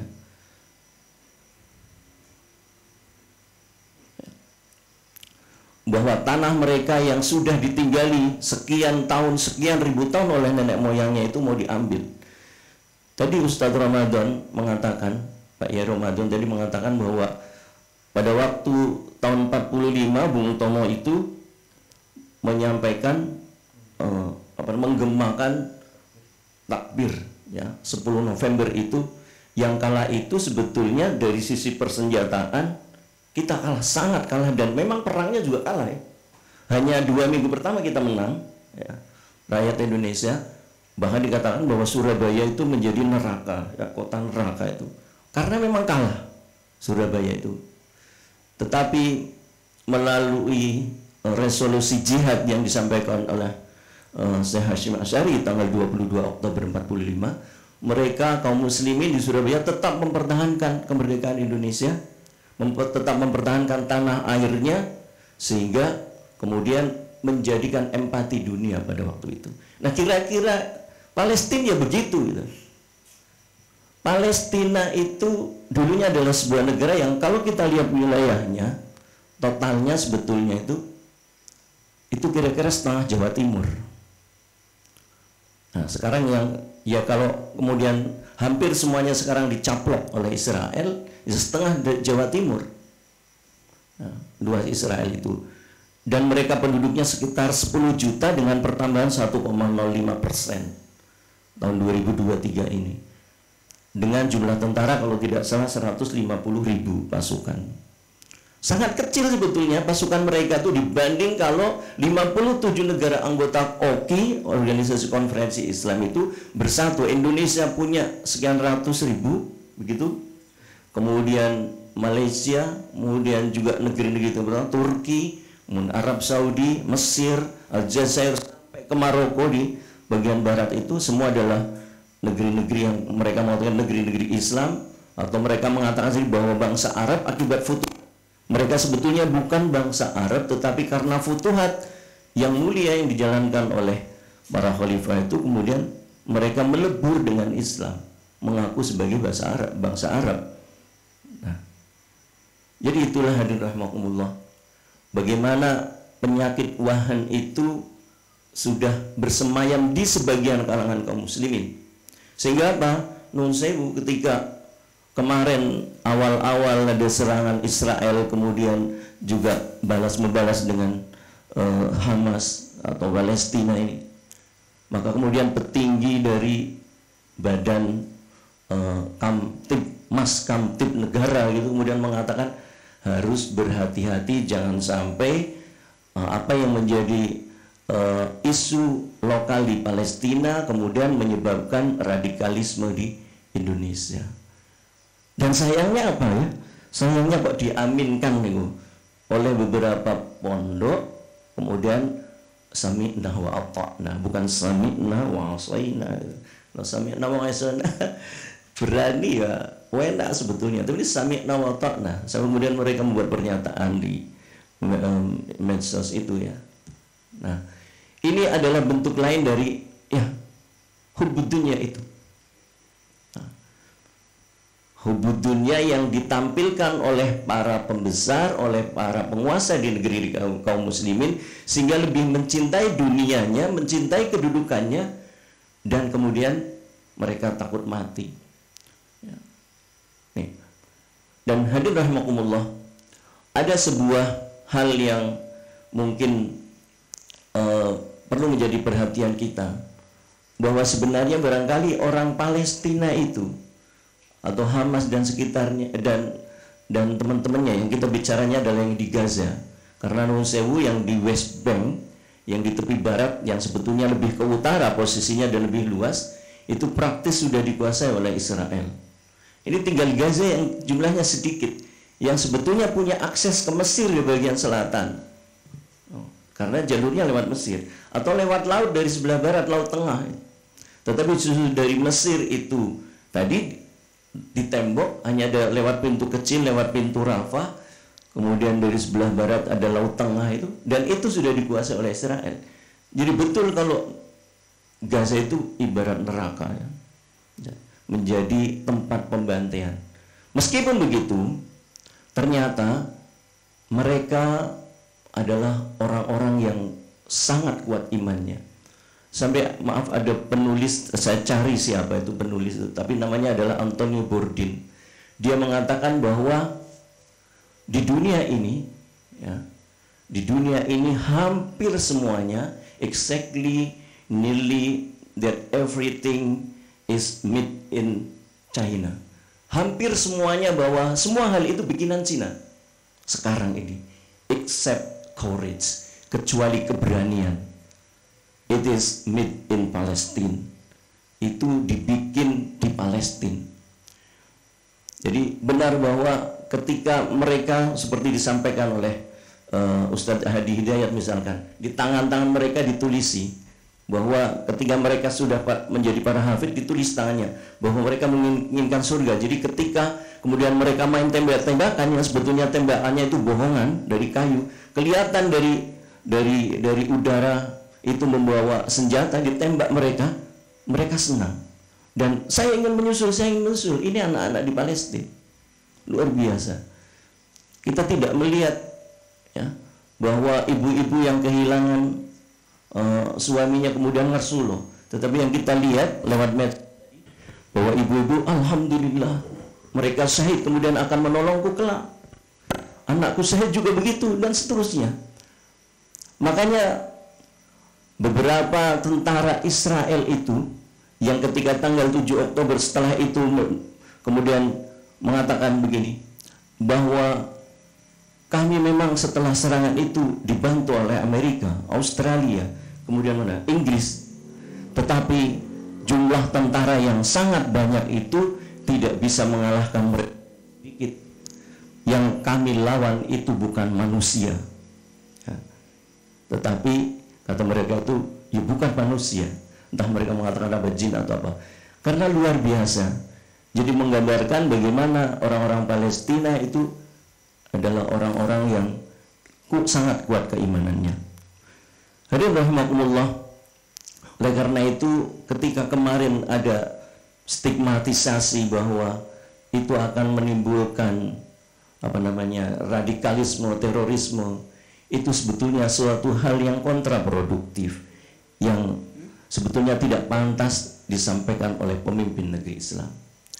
Dan selanjutnya, kalau tadi dikatakan oleh para pembicara bahwa penghalangnya adalah nasionalisme, temboknya yang fisik adalah tembok Rafah tadi, kemudian penghalangnya yang non fisik itu adalah nasionalisme, yang sebetulnya itu adalah memang bikinan dari kapitalisme.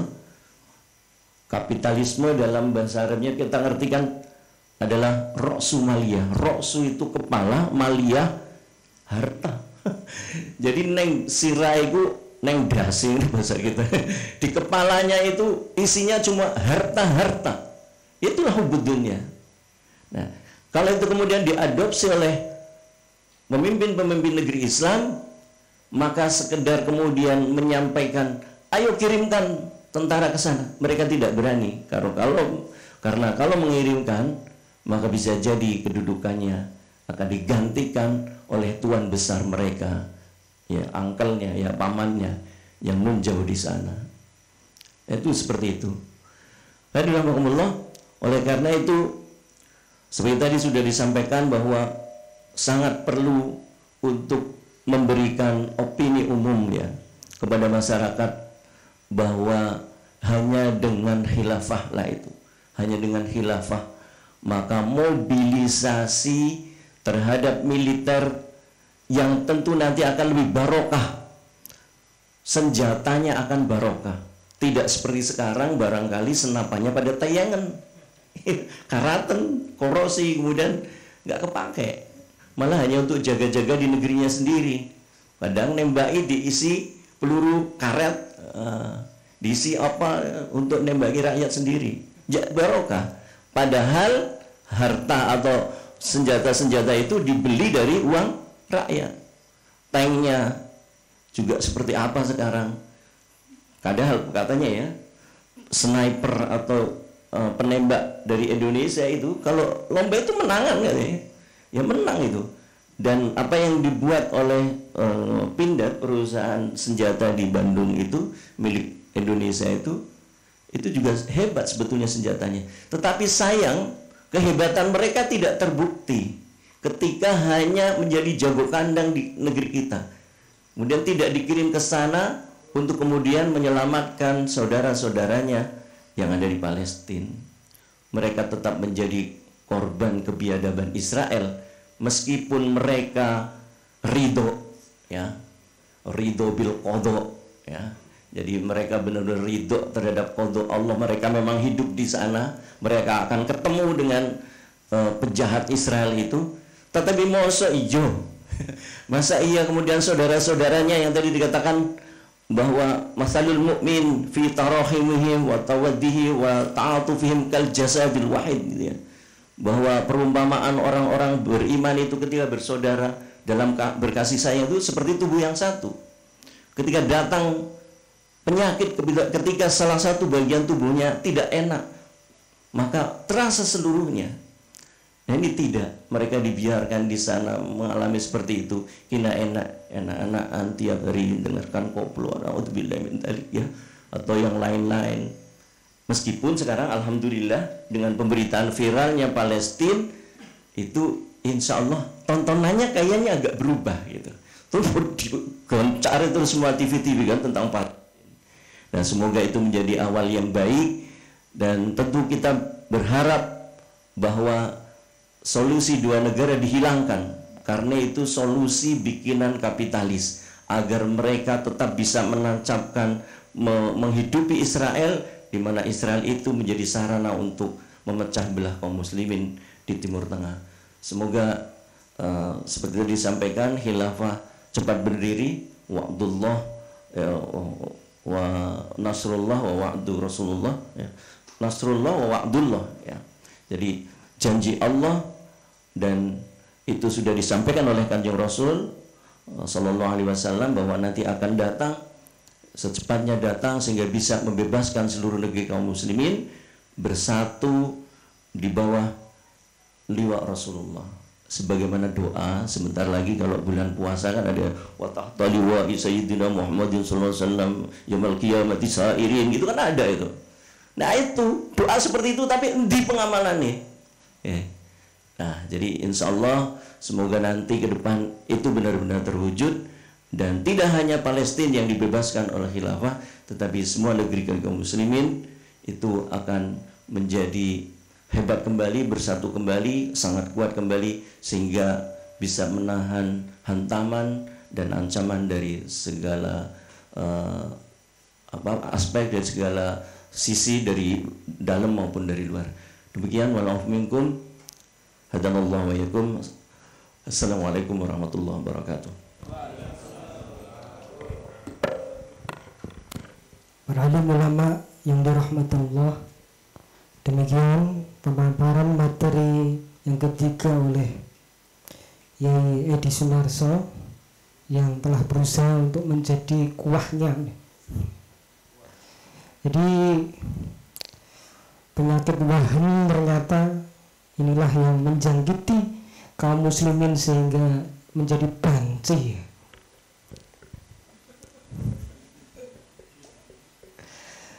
Ya, dari ketiga pembicara tadi, insya Allah saya tidak menyimpulkan, panjenengan semua para ulama yang menyerap daging dan kuahnya sekalian.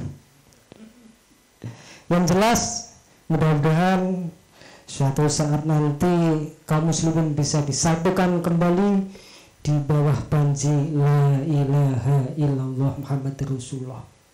Karena apa? Kalimat itu adalah kalimat yang ditakuti oleh para raja. Dalilnya mana? Dalilnya adalah, saya teringat perkataan Abu Jahal ketika ditanya, ketika beliau menolak kenabian Muhammad, semuanya dibenarkan. Kenapa dia mengatakan la ilaha illallah? Karena itu adalah kalimat yang dibenci oleh para raja. Ini Abu Jahal loh. Alhamdulillah, dari sekitar ketiga pembicara telah menyampaikan paparannya, dan untuk karena waktu juga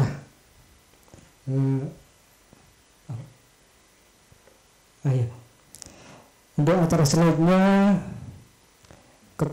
sebelumnya kepada semua pembicara yang ada,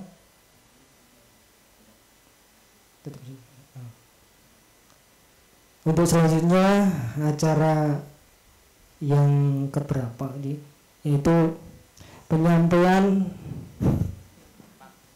yang kesekian ya, penyampaian hasil kajian dari Multaqa Ulama yang pada malam hari ini akan disampaikan oleh Ustadz Abu Hawa. Kepada beliaunya kami persilahkan.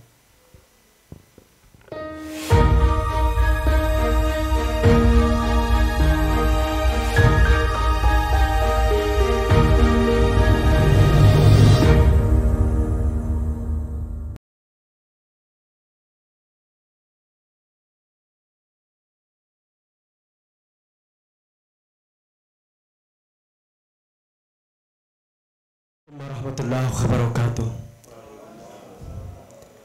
Alhamdulillah.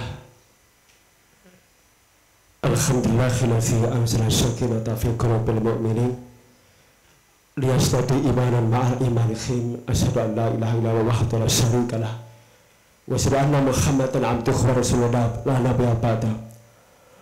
Allahumma shalli ala sayyidina Muhammad wa ala alihi wa ashabihi wa man tabi'ahum bi ihsan ila yaumil amma ba'du. Hadirin yang dimuliakan oleh Allah Subhanahu wa taala, izinkanlah kami membacakan pernyataan ulama Ahlussunnah wal Jamaah Pantura Jawa Timur Kabupaten Bojonegoro dalam Multaqo Ulama bulan November 2023 dengan tema penghalang kita adalah tembok Gaza dan asofia nasionalisme. Perkembangan perang yang terjadi di Gaza khususnya dan Palestina umumnya semakin memparah. Barat dalam hal ini Amerika Serikat, Inggris, Perancis, Jerman dan lain-lain memberikan dukungan penuh berupa kapal induk, pesawat tempur, rudal dan lain-lain kepada entitas Yahudi. Dengan dukungan tersebut, para pejabat entitas Yahudi dalam pernyataan-pernyataannya menunjukkan kesungguhannya untuk melakukan genosida, dan hal itu benar-benar mereka wujudkan dalam serangan yang membabi buta dan biadab dengan sasaran sipil dan rumah sakit. Korban pun dari kalangan orang-orang yang sakit, anak-anak, kaum perempuan, dan orang-orang tua sangat banyak. Sementara itu para penguasa muslim seperti Saudi Arabia, Yordania, Syria, Mesir, Turki, Lebanon, dan lain-lain terkesan buta, tuli, dan bisu, membiarkan warga muslim terbunuh, kehilangan rumah, terusir tanpa air, tanpa makanan, tanpa perlindungan, dan mujahidin Palestina dibiarkan berperang sendirian. Karenanya kami, para ulama Aswaja Pantura Jawa Timur, Kabupaten Bojonegoro pada Multaqo Ulama ini menyatakan sikap sebagai berikut.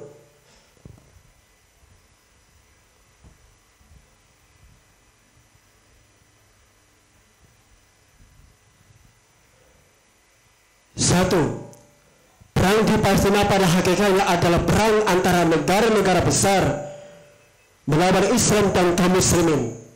Dua, negara-negara besar dan kecil yang berdiri bersama entitas Yahudi dalam memerangi kaum muslimin. Dinepati Palestina adalah negara muhariban fi'lan. Tiga, menjalin hubungan apapun, baik hubungan ekonomi, hubungan diplomati dan lain-lain dengan negara-negara tersebut, hukumnya secara syar'i adalah haram. Empat, penyelesaian problem di Palestina secara syar'i hanyalah dengan jihad, yakni mengerahkan segala kemampuan untuk memerangi siapa saja, baik perseorangan maupun negara yang memerangi kaum muslimin. Lima, untuk bisa melaksanakan jihad fisabilillah dibutuhkan adanya seorang imamul azam atau khalifah sebagai junnah. Nabi sallallahu alaihi wasallam bersabda, "Innamal imamu junnatun yuqatalu min waraihi wa yuttaqu bihi." Sesungguhnya al-iman, khalifah itu perisai bagi atau orang-orang yang berperan mendukungnya dan berlindung dari musuh dengan kekuasaannya. Muttafaqun alaih. wajib hukumnya secara syar'i. Mengangkat seorang imam atau khalifah dengan kata wajib hukumnya secara syar'i. Menegakkan khilafah yang akan menyatukan kaum muslimin dan negeri-negeri muslim serta menghilangkan sekat-sekat nasionalisme.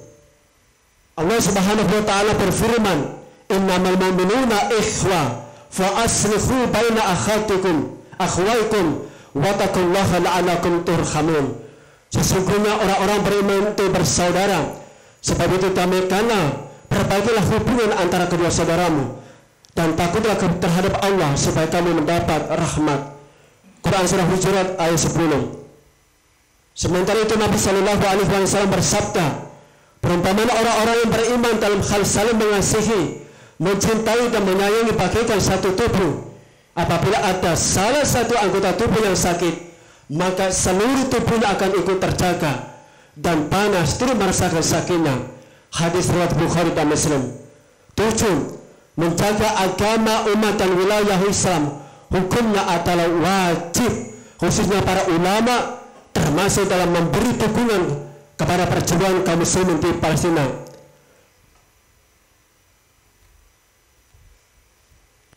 Ya Allah, tolonglah para mujahid di Palestina, kokohkanlah iman mereka, rahmatilah para syuhada mereka, sembuhkanlah luka-luka mereka, hilangkanlah rasa sakit mereka, berikanlah rezeki kepada mereka. Ya Allah, hancurkanlah musuh-musuh Islam dan musuh-musuh kaum muslimin. Ya Allah, cabut-cabutlah persatuan daripada musuh-musuh kaum muslimin. Bojonegoro, November 2023, Ulam Aswaja, Pantura, Jawa Timur, Kabupaten Bojonegoro. Assalamualaikum warahmatullahi wabarakatuh.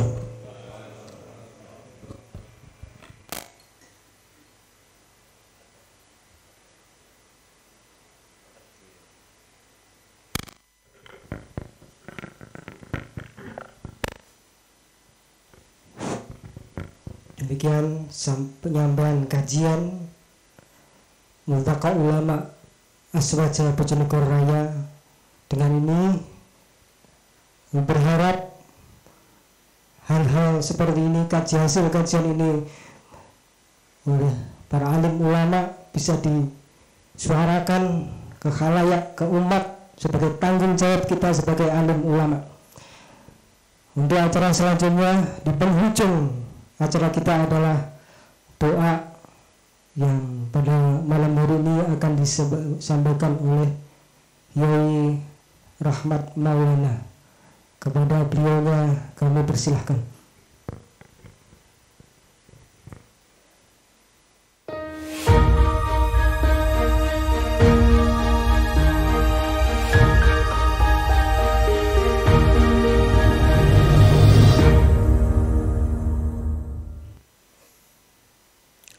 Assalamualaikum warahmatullahi wabarakatuh. Ayuhal ulama al-fadhil rahimakumullah. Monggo sareng-sareng bermunajat dengan Allah Subhanahu wa taala. Mugi-mugi napa ingkang kita niyataken hajat kita ing dalem menika dipun kabulaken dening Allah Subhanahu wa taala. Bismillahirrahmanirrahim. Al-hadratin Nabi Mustafa Sayyidina Muhammadin sallallahu alaihi wasallam. Biridillah wa bi jahri Rasulillah sallallahu alaihi wasallam. Al-Fatihah. A'udzu billahi minasyaitonir rajim. Bismillahirrahmanirrahim. Alhamdulillahirabbil alamin arrahmanirrahim maliki yaumiddin. Iyyaka na'budu wa iyyaka nasta'in. Ihdinas siratal mustaqim. Shiratal ladzina an'amta 'alaihim ghairil maghdubi 'alaihim waladdallin. Rabbi ighfirli wa tayyib amin. Bismillahirrahmanirrahim. Allahumma shalli wa sallim ala Muhammadin wa alihi wa sahbihi ajmain. Alhamdulillahirabbil alamin. Hamdan na'imin, hamdan syakirin, hamdan ni'ama yukafil mazidah. Ya Rabbana wa lakal hamdu kama yanbaghi li jalali wajhikal karim wa 'azimi sultanik. Allahumma shalli ala sayyidina Muhammadin salatan tunjina biha min jamil ahwali wal afat wa taqdi lana jami'al hajat wa tutahhiruna biha min jami'i sayyi'at wa tarfa'una biha indaka 'ala darajat wa tuballighuna bi asal ghayat min jamil khairat fil hayati wa ba'dal mamat. Allahumma sallimna al muslimin wa 'afu 'anna wa'al muslimin wa qina wa iyyahum syarra masa'ibid dunya waddin. Allahumma arhamna bi taufiqi wa hidayatika. Allahumma arhamna bi tatbiqi syariatakal uzma. Allahumma arhamna bi iqamatil khilafah. Allahumma anslana mau'adana ala rasulika min adudul khilafatir rasidah asani ala minajin nabika waj'alna mimman aqamaha waj'alna mimman aqamaha waj'alna mimman aqama bi'aidina wansurna 'ala taqatika Allahumma ajil lana nusrataka fi qiyamil khilafati fi asrina bi'aidina bi qiyamil khilafati fi asrina bi'aidina bi qiyamil khilafati fi asrina bi'aidina Rabbana hab lana min azwajina wa dhurriyyatina qurrata a'yun waj'alna lil muttaqina imama Rabbana la tuzigh qulubana ba'da idh hadaytana wa hab lana min ladunka rahmah innaka antal wahhab Rabbana atina fid dunya hasanah wa fil akhirati hasanatan wa qina adzabannar subhana rabbika rabbil izzati amma yasifun wa salamun mursalin walhamdulillahi rabbil alamin. Al-Fatihah. A'udzubillahi minasyaitonir rajim. Bismillahirrahmanirrahim. Alhamdulillah. Iyyaka na'budu wa nasta'in ihdinas siratal ladzina an'amta 'alaihim ghairil maghdubi 'alaihim waladdallin. Assalamualaikum warahmatullahi wabarakatuh. Alhamdulillah, acara demi acara telah kita lalui bersama. Mudah-mudahan apa yang kita lakukan pada malam hari ini tentang sikap kita kepada saudara-saudara muslim kita di Palestina, di Gaza, kelak apa yang kita lakukan pada malam ini menjadi hujah kita ketika di yaumil akhir kita menghadap Allah Subhanahu wa taala. Mohon maaf jika ada khilaf tutur kata yang salah selama saya memandu acara pada malam hari ini dari awal hingga akhir. Kami mohon maaf yang sebesar-besarnya. Saya akhiri, walafu minkum. Assalamualaikum warahmatullahi wabarakatuh.